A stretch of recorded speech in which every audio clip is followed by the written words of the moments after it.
So hello guys, welcome to my channel. So guys, आज का जो वीडियो है बहुत ही ज़्यादा इंटरेस्टिंग होने वाला है, क्योंकि आज मैं ड्रॉ करने वाला हूँ अल्ता का यूज़ करके एक अमेजिंग दुर्गा माता का पोर्ट्रेट। सो पोर्ट्रेट यहाँ पे मैं बनाऊंगा। पहले मैं आउटलाइन कर लिया था और उसके बाद मैं कलरिंग में अल्ता का यूज़ करके ड्रॉ कलर करूँगा।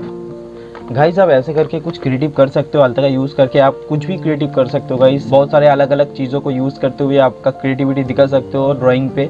और क्रिएटिविटी करने से गाइस आपका जो नॉलेज है वो बढ़ता है, आपका जो थॉट प्रोसेस है वो भी बढ़ता है, और गाइस आपका जो सेल्फ इंप्रूवमेंट है वो भी बढ़ता है, आपका कॉन्फिडेंस बढ़ता है। गाइस, आज मैं करने वाला हूँ अल्ता का यूज़ करके ड्राइंग। सो चलिए गाइस, ज़्यादा टाइम वेस्ट न करते हुए आज का वीडियो स्टार्ट करते हैं।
हेलो गाइस, सो गाइस, अगर आपको आज का वीडियो पसंद आए तो वीडियो को लाइक और चैनल को सब्सक्राइब जरूर कर सकते हो। मिलते हैं नेक्स्ट अमेजिंग वीडियो के साथ। तब तक के लिए good bye, have a nice day and stay safe.